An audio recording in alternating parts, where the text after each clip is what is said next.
Hey everyone, it's Teresa, your creative solutions creator and professional mess maker for the Creative Campus. And I just wanted to do a video for you guys as a little recap to some of the activities that we did today at our Under the Sea meetup. As you can see, I am outside in the sun. It wasn't quite this sunny when we did our meetup this morning, but I'm going to demonstrate a few of the activities for you that we did this morning. So you're going to see me turn the camera back and forth. So I'll start off by naming off the activities that we did and talking a little bit about each one, and then I'll show you how we did each one. So the first one we did is our classic What Is It game. And we read some clues, and we had everybody stick their hand in a container and feel each item and get to take a guess as to what they thought might be in our secret compartment. So I have some of the items that we used. I'm going to actually display them for you and kind of walk through the activity, but I don't actually have a non-see-through bag that we could use to actually do the activity, but you'll get the idea. Then we did a gross motor activity called Move Like A, and this is also an activity you've heard me talk about.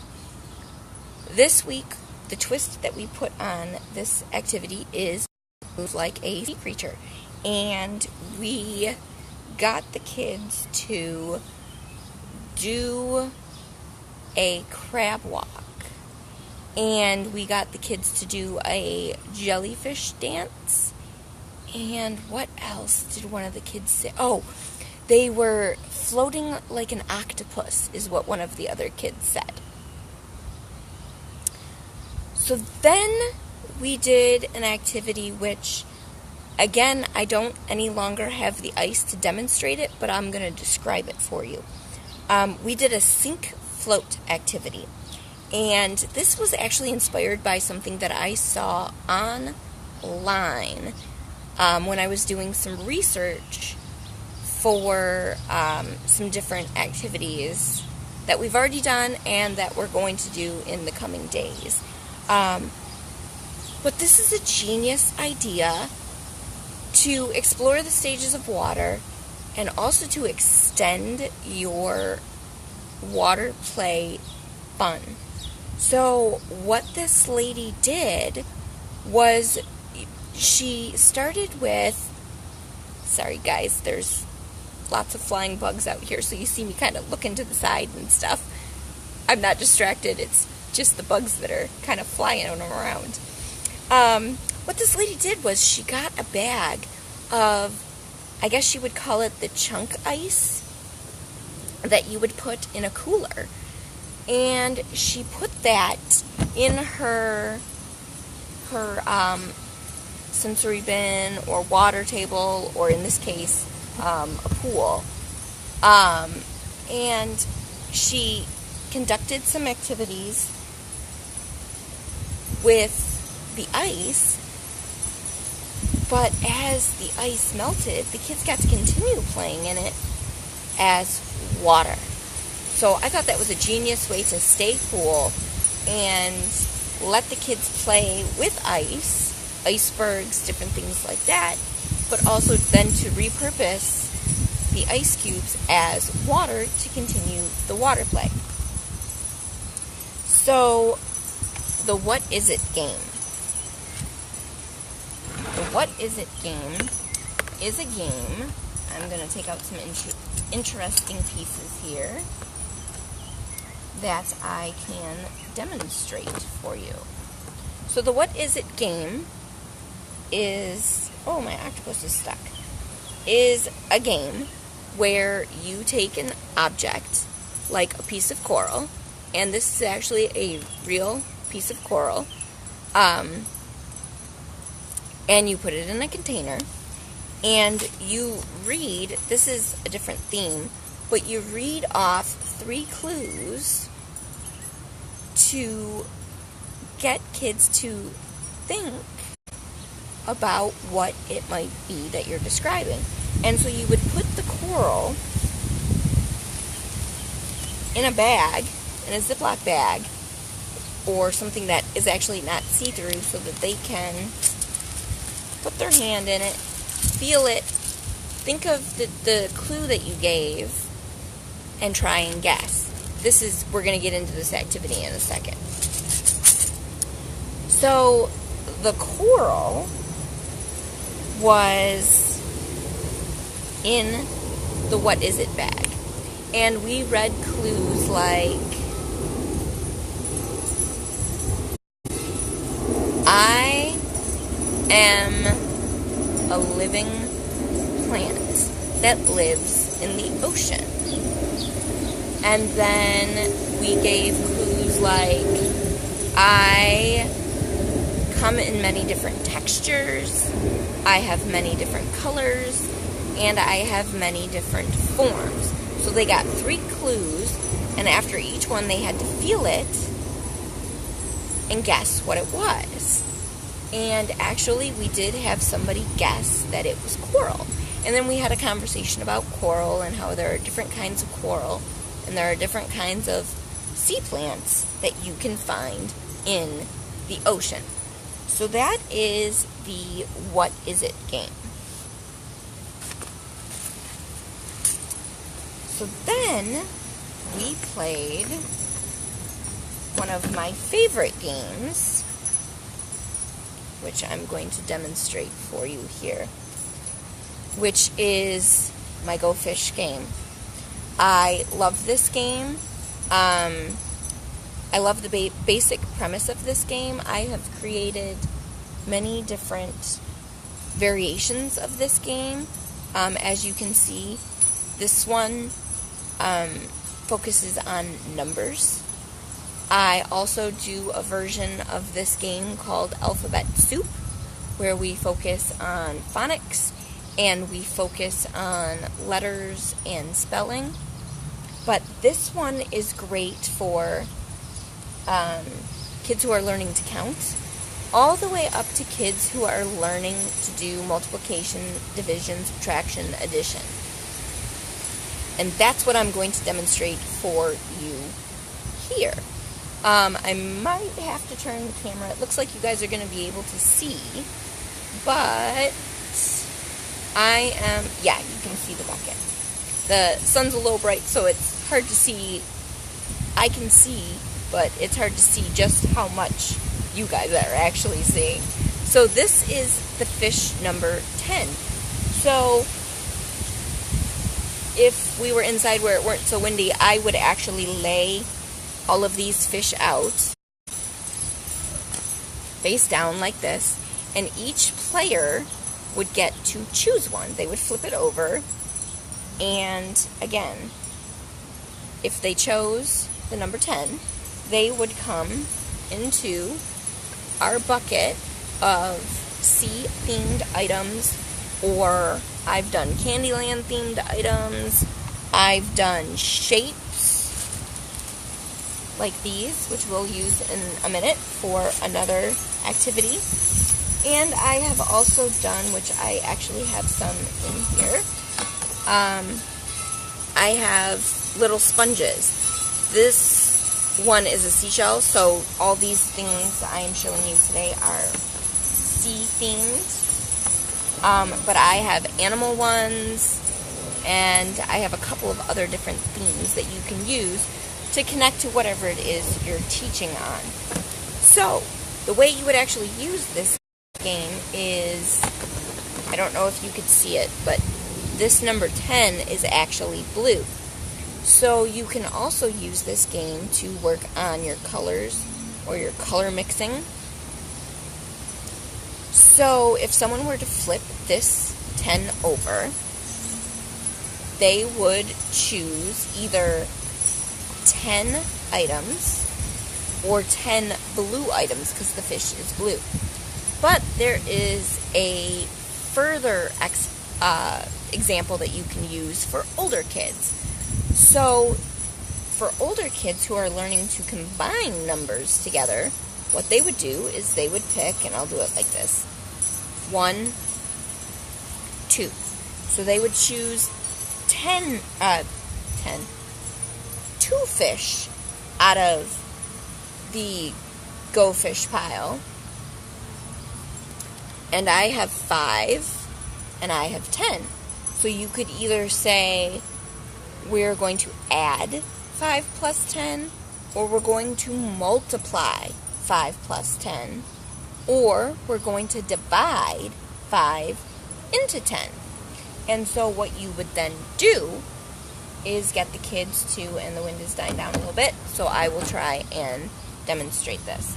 I'm going to set the fish down here, see if I can turn this so that you guys can see a little bit better. There we go. So what they would do, if, say, they were doing addition, is they would count out 10. 1, 2, 3, 4, 5, 6, 7, 8, 9, and whoops, and I dropped 10. So they would have 10 items in their 10 pile. Whoopsie! That's what I was afraid of. Our sponges are going to blow away. And then they would get 5 other items. 1, 2, 3, 4, and 5. So then, what they would do is they would count out the items. So they would count out the 10, and you would say, okay, you have 10, and if you gained 5 more, you would get 11, 12, 13, 14, 15. So 10 plus 5 is 15. And again, they would, when they picked the different color fish, they would obviously get, since this is a red fish, they would get 5 red items. I'm trying to move these with one hand here. 1, 2, 3. There's a pink seashell. 4. And another pink seashell. 5. And then these would, over here, would be some variation of blue. So that's one way that you can use the Go Fish game. And you would do the same thing with multiplication, subtraction, and division. With subtraction, obviously, they would count out the amount of items that they have, and they would have to subtract one number from the other, taking items away. So that is the Go Fish game. I'm actually going to set this down over here so it's out of the way. And what was the other one? Oh, the other one that I forgot about, and this one was fun, is, whoops, I didn't put this away. There it is. Okay, so we talked about sea animal habitats, and we talked about sea turtles and how sea turtles live in many different types of habitats. They live in shallow water. They spend time in grassy, shallow water areas. They live in coral reefs, and they live on barrier islands. And so one of the things that we talked about was that one of the things that you find in the barrier reef is is coral, or one of the things that you find under the sea where sea turtles live is coral. And so what we did is we played a game called Build It. And you can play this game a couple of different ways. So for this one, I'm going to use a purple pipe cleaner. And let me grab a handful of pieces out here. Can I grab some? I have these really cool shape buttons. And what you can do is you can offer the shape buttons and you can give instructions like I spy, for instance,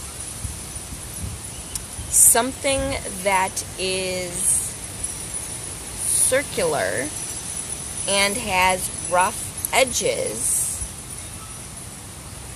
in the ocean. And in this case, what we're going to do is they would have to pick out a circular item and they're going to build a piece of coral. So they would have to add, you could give, I usually give like a story problem. So you could use flip cards, or you could actually read a story problem and say, for instance, I spy a round object with rough edges and 3 items. I don't know. I was trying to think of it off the top of my head. You could tell us a story about the coral reef, and the different kinds of coral, and you could give a description as to how many parts they would add to their piece of coral. So you could say, I spy 6 pieces, all of different colors and all of different shapes, or I spy 6 pieces that will make up our coral reef, 3 of which are white, 2 of which are orange, and 1 of which is red. How can you create a piece of coral with these parts? And by giving an instruction like that, you are getting kids to think about descriptions of an item. We said 2 of our pieces were orange, and then you can ask questions about, because they're different shapes, you can ask questions about what shapes are your orange pieces, and then you can go further and you can give instructions as to how to construct their coral reef. You can say something like, to your coral reef, add 1 red piece that has many flat sides. Then add 2 white pieces of the same shape.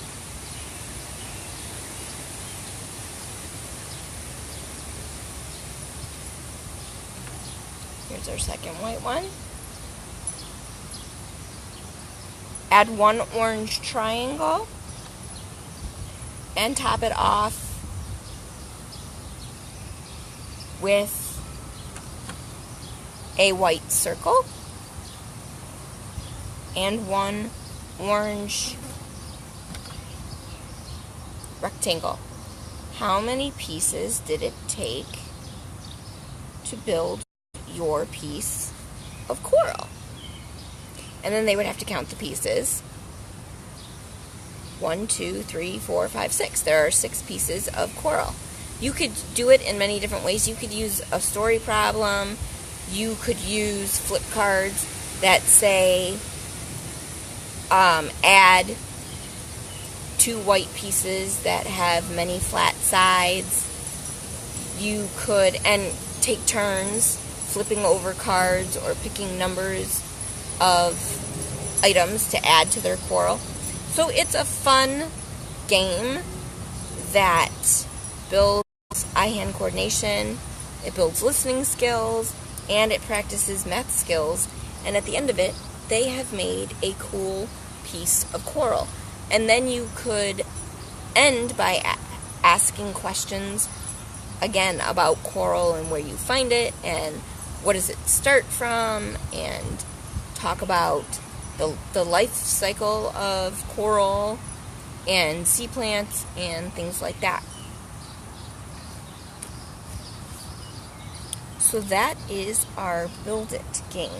And you have seen me use many different versions of the Build It game. I love the Build It game because, again, it practices listening skills, eye-hand coordination.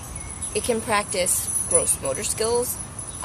We have done ones where we did different themes and the kids had to move objects from place to place to construct different things. So this is just a fun variation of that game. So we've talked about the What Is It game that we played. We talked about the Move Like a Sea Creature game that we played. We got the kids to do the crab crawl, to wiggle like an octopus. They had a lot of fun with that game. And that's another game that you can use pictures and call out the phrase move like a and hold a picture of the creature. Or you can make it even more difficult by saying move like a and call out the creature, move like a crab, 5 paces forward and 3 paces sideways. And you can turn it into an obstacle course where they have to move like different creatures to get from place to place, get over an obstacle like this. Or in this case, I wouldn't really want them to go over this. I would probably flip it over, fill it with water, and get them to walk through it like a crab, maybe. And then maybe you had some sand that they had to go through, like an octopus, or you could be very creative. That would be a very fun obstacle course. You could do a lot of fun things with the Move Like a fill in the blank game.